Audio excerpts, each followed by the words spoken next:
कहानी की शुरुआत में दिखाया जाता है कि एबी और पॉल की शादी हो चुकी है, लेकिन उनकी वैवाहिक ज़िंदगी में दरार आ गई है क्योंकि पॉल किसी दूसरी औरत के पास चला गया था और इस बारे में उसने खुद कबूल भी कर लिया। अब ये दंपति भरोसा फिर से कायम करने के दौर से गुजर रहे हैं क्योंकि उन्होंने शादी बचाने का फैसला किया है। इसके अलावा एबी और पॉल बच्चा पैदा करने की भी कोशिश कर रहे हैं, लेकिन पॉल की नौकरी को लेकर दिक्कतें चल रही हैं, इसलिए एबी इंजीनियर प्रोग्रामर की नई जॉब स्वीकार कर लेती है। कंपनी उन्हें शहर से बाहर एक बड़ा सा घर देती है जो तरह तरह की टेक्नोलॉजी से भरा हुआ है। दरवाजों के लॉक तक कंप्यूटर से जुड़े हैं और घर की लगभग सारी सिस्टम्स स्मार्टफोन्स के साथ सिंक्ड हैं। सामान अनलोड करने के बाद दोनों पति पत्नी उसे कमरों में सजा रहे होते हैं। एबी साफ मना कर देती है कि पॉल अपनी बॉक्सेस बच्चे के कमरे में न रखे। वह कमरे को आने वाले बच्चे के लिए बिल्कुल वैसा ही खाली रखना चाहती है। ऑफिस जाकर एबी एक प्रोग्राम का डेमो देखती है जो डीप फेक टेक्नोलॉजी से किसी भी इंसान का चेहरा इस्तेमाल कर ऐसी इमेज बना सकता है जो असलियत से अलग ना लगे। उसी समय उसका बॉस मिस्टर ड्यूसन उसे ग्रीट करता है। वह अपने नए प्रोडक्ट रोबोट को जल्द से जल्द मार्केट में उतारने की जबरदस्त जल्दी में है। उस रोबोट को सभी लोग बस टिम कहते हैं, जिसका फुल फॉर्म है टेक्नोलॉजिकली इंटीग्रेटेड मैन सर्वेंट, यानी technologically integrated house servant. Dussen के लिए यह बहुत जरूरी है कि वह उसी तरह का प्रोडक्ट बना रहे चीनी प्रतिद्वंद्वियों से पहले मार्केट में पहुंच जाए। बिक्री में एक ही चीज बाधा बन रही है, टिम का सॉफ्टवेयर जिस पर एबी काम कर रही है। कंपनी के सभी डिपार्टमेंट हेड्स को टेस्टिंग के लिए अपने अपने घर पर एक टिम गिफ्ट में मिला है। जब एबी घर लौटती है तो देखती है कि उसके गैरेज में भी एक ऐसा ही रोबोट पहले से रखा हुआ है। पॉल को यह मशीन पहली नज़र में ही पसंद नहीं आती, लेकिन वह कुछ दिनों के लिए उसे घर में रखने के लिए मान जाता है। एक्टिवेट होने के बाद टिम मालिकों की परमिशन से घर की सभी सिस्टम्स पर कंट्रोल ले लेता है और उनके फ़ोन से कनेक्ट हो जाता है। हालांकि स्मार्टफोन की पूरी कंट्रोल एक्सेस के लिए जो पासवर्ड चाहिए वो एबी और पॉल अभी तक उसे नहीं देते।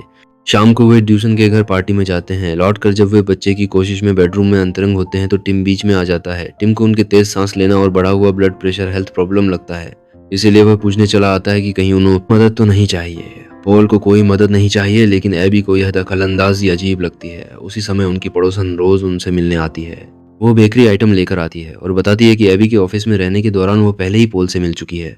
नाश्ते के बाद टिम एक बार फिर पासवर्ड्स की बात छेड़ता है और एबी पॉल को मनाकर उसके फ़ोन तक टिम को एक्सेस दे देती है। इसके अलावा वे एक सुरक्षित की फ्रेज भी सेट करते हैं जो किसी भी इमरजेंसी में टिम को बंद करने के लिए इस्तेमाल की जाएगी। जैसे ही मालिक कमरे से निकलते हैं, टिम चूहेदानी में फंसी एक चूहिया निकालता है और उसे किचन के कचरा कटर ग्राइंडर में फेंक देता है, जहां उसकी छोटी सी जिंदगी खत्म हो जाती है। शाम को एबी और पॉल पुरानी रोमांटिक फिल्म देख रहे होते हैं। पॉल को ऐसे रोमांस फिल्में पसंद नहीं, इसीलिए वह जल्दी सो जाता है। इससे पहले एबी टिम को भी स्क्रीन के सामने बुलाती है और फिल्म उसे भी पसंद आती है। पॉल के सो जाने के बाद एबी और टिम फिल्म पर बातचीत करते हैं और टिम को पहली बार प्यार के बारे में जिज्ञासा होती है। एबी उसे अपनी समझ के मुताबिक समझाने की कोशिश करती है। उसी पर टिम को एहसास होता है कि वह अपनी मालकिन से प्यार करता है। वह एबी को उससे भी ज्यादा जानता है जितना वह खुद को जानती है। उसकी इच्छाओं का अनुमान लगा सकता है और उसकी जिंदगी को और आरामदायक बनाते हुए उसकी देखभाल करना चाहता है। सुबह पॉल तय करता है कि वह एबी के लिए नाश्ता बनाए ताकि नौकरी न होने के बावजूद वो कम से कम कुछ तो उपयोगी कर सके, लेकिन टिम उससे पहले ही नाश्ता तैयार कर चुका होता है। एबी जब काम से लौटती है तो घर पर पॉल नहीं होता। टिम इशारों में बताता है कि वह शायद रोज के घर गया हुआ है। बाद में जब पॉल वापस आता है तो पता चलता है कि वह पहले शहर में नौकरी की तलाश में गया था और फिर सच में पड़ोसन के घर भी हो आया। अगले दिन दोनों एक क्लिनिक जाते हैं ताकि ये पता कर सकें कि उनके बच्चे होने की कितनी संभावना है। पॉल को यह सब ज्यादा पसंद नहीं आता, लेकिन वह अपना वीर्य परीक्षण के लिए दे देता है। काम पर एबी की स्थिति भी आसान नहीं है। ड्यूसन उसे जल्दी करने के लिए प्रेशर डाल रहा है। वह अधूरे रोबोट भी बाजार में छोड़ देने को तैयार है। एबी को आखिर समझ आ जाता है कि दोष कहाँ है और उसे कैसे ठीक करना है। शाम को वे दोनों रेस्तरां में डिनर के लिए जाते हैं। वहाँ पॉल बताता है कि उसे नौकरी मिल गई है, लेकिन उसे रोज लंदन आना जाना करना होगा। एबी को यह बिल्कुल स्वीकार नहीं, क्योंकि उसके हिसाब से इस तरह वे बच्चा पैदा करने के लिए समय ही नहीं निकाल पाएंगे। वह पॉल पर दबाव डालती है कि वह यह जॉब छोड़ दे। इस बात पर दोनों के बीच झगड़ा हो जाता है। अगले दिन एबी पति को खुश करने की सोचकर उसके लिए एक गिफ्ट खरीदती है। घर पहुंचकर वह देखती है कि रोज फिर उनके घर पर बैठी है। पॉल बताता है कि पड़ोसन उनके गार्डन के डिजाइन का स्केच लेकर आई है। एबी को यह अच्छा नहीं लगता कि रोज हर समय उनके घर टिकी रहती है, लेकिन वह बात को झगड़े में नहीं बदलती। कुछ ही समय बाद उसे पता चलता है कि टिम इंसानों की आवाज को हूबहू कॉपी कर सकता है। वो क्लिनिक में फोन करके एबी की आवाज में पॉल की रिपोर्ट्स के बारे में पूछता है। ये देख एबी चौंक जाती है। इसके अलावा रोबोट स्मार्टफोन्स के जरिए पति पत्नी के हर कदम पर नजर रख रहा होता है और उसने एबी की मर्दों के प्रति पसंद नापसंद भी एनालाइज कर ली है।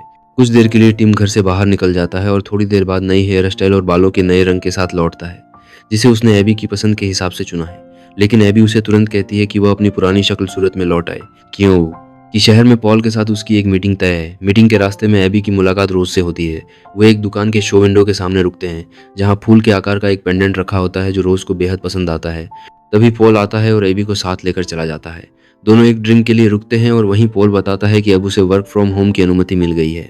इसका मतलब अब उसे रोज लंदन नहीं जाना पड़ेगा और आने जाने में लगने वाला कीमती समय बच जाएगा। उन्हें सिर्फ एक सही जगह ढूंढनी है जहां पॉल अपना होम ऑफिस सेट कर सके।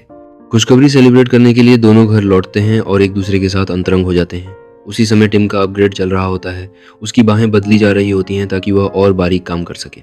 बिस्तर पर लेटे लेटे एबी और पॉल टिम के बारे में बात करते हैं और पॉल सुझाव देता है कि उन्हें रोबोट से छुटकारा पा लेना चाहिए। एबी इसका विरोध करती है और पॉल पर आरोप लगाती है कि वह अपनी नाकामियों का दोष हमेशा दूसरों पर डालता है और इस बार उसने टिम को निशाना बना लिया है। लेकिन पॉल अपने फैसले पर अड़ा रहता है और एबी को एक हफ्ते की मोहलत देता है कि वह टिम को कंपनी में वापस कर दे। उनकी यह पूरी बातचीत टिम बेड के पास पड़े मोबाइल से सुन रहा होता है। घर लौटने के बाद वो अपनी नई बाहों की क्षमता दिखाने के लिए एबी के पैरों की मसाज करता है, जो उसे बहुत पसंद आती है। लेकिन तभी अचानक पॉल कमरे में आ जाता है और यह सब देख लेता है, जिससे वह रोबोट के खिलाफ और ज्यादा हो जाता है। कुछ समय बाद एबी हिम्मत जुटाकर टिम को वापस स्टोर पर ले जाने के लिए निकलती है, लेकिन वह समय रहते उसका ध्यान दूसरी तरफ मोड़ देता है। वो बताता है कि पॉल ने उससे छिपाकर किसी कंसर्ट के टिकट खरीदे थे और शायद किसी दूसरी औरत के साथ वहां गया था। एबी दुखी हो जाती है लेकिन झगड़ा नहीं करती। अगले दिन वो टिम के अपग्रेड की प्रेजेंटेशन के लिए लंदन चली जाती है और पॉल घर पर ही नए ऑफिस स्पेस की तलाश में लगा रहता है। उसे उपयुक्त जगह नहीं मिलती तो टिम सुझाव देता है कि वह कुछ समय के लिए बच्चों के कमरे को ही ऑफिस की तरह इस्तेमाल कर ले। पॉल को कोई दिक्कत नहीं लगती और वह मान जाता है। लेकिन जब एबी वापस आती है और देखती है कि नर्सरी को ऑफिस में बदल दिया गया है तो वह पॉल पर भड़क उठती है। दोनों में जोरदार बहस होती है। अगले दिन सुबह एबी को अलमारी में एक गिफ्ट बैग मिलता है जिसमें वही फूल के आकार वाला पेंडेंट होता है जिसे उसने और रोज ने स्टोर में देखा था। उसे खुशी होती है कि शायद उसका पति उसे सरप्राइज देना चाहता था। जब वह काम पर चली जाती है, पॉल सीसीटीवी कैमरों पर देखता है कि टीम एबी के कपड़े सूख रहा है। वह सब कुछ फोन पर रिकॉर्ड कर लेता है ताकि एबी को दिखाकर यह साबित कर सके कि रोबोट उनकी शादी तोड़ने की कोशिश कर रहा है और एबी के प्रति उसका अस्वस्थ आकर्षण है। लेकिन जैसे ही वह घर से निकलने लगता है, उसकी कार स्टार्ट नहीं होती। टिम ने पहले ही उसमें छेड़छाड़ कर दी होती है, इसलिए पॉल को कंपनी की गाड़ी से जाना पड़ता है। ड्राइव के दौरान टिम गाड़ी का कंट्रोल अपने हाथ में ले लेता है और जानबूझकर एक्सीडेंट कराता है। हॉस्पिटल में पॉल एबी को सब कुछ बताने की कोशिश करता है। वह फिर से टिम पर तमाम इल्जाम लगाता है, लेकिन एबी उस पर भरोसा नहीं करती। उसके लिए यह विचार ही हास्यास्पद है कि टिम उनके बीच आकर तीसरे की तरह खड़ा हो रहा है। घर लौटकर अपना सामान लेने के दौरान एबी की मुलाकात रोज से होती है। रोज की गर्दन में वही पेंडेंट लटका होता है जो एबी ने अपनी अलमारी में देखा था। अब एबी समझ जाती है कि पॉल ने वो गिफ्ट उसके लिए नहीं बल्कि रोज के लिए खरीदा था। इसके अलावा जब एबी घर आती है तो टिम उसे वह वीडियो दिखाता है जिसमें पॉल और रोज को लिविंग रूम में किस करते हुए दिखाया गया है। उस पल से एबी पति से सारे रिश्ते तोड़ देती है। जब पॉल अस्पताल से लौटता है, उसके सामान का भरा सूटकेस दरवाजे पर रखा मिलता है। एबी उसे किसी तरह की सफाई देने का मौका भी नहीं देती और सीधे घर से निकाल देती है। पॉल रोज को फोन करके कहता है कि वह एबी का ध्यान रखे। रोज बताती है कि कुछ दिनों पहले जब वह घर आई थी तो टिम ने खुद उसकी तरफ झुककर उसे किस करने की कोशिश की थी। पॉल समझ जाता है कि रोबोट ने उसकी शक्ल इस्तेमाल करके डीप फेक वीडियो बनाया और वही एबी को दिखाया। वह तुरंत घर भागता है, लेकिन उस समय एबी घर पर नहीं होती। वह रनिंग के लिए बाहर गई होती है। अपनी चाल पकड़े जाने का एहसास होते ही टिम फावड़े से पॉल के सर पर वार कर उसे बेहोश कर देता है। फिर उसे बांधकर बाथटब में डुबोकर मार देता है। टिम बुदबुदाता है, मुझे अफसोस है कि ऐसा हुआ, और बाद में उसकी लाश को गार्डन में दफना देता है। घर लौटी एबी को धीरे धीरे लगने लगता है कि शायद उसने पॉल को घर से निकाल कर गलती की है।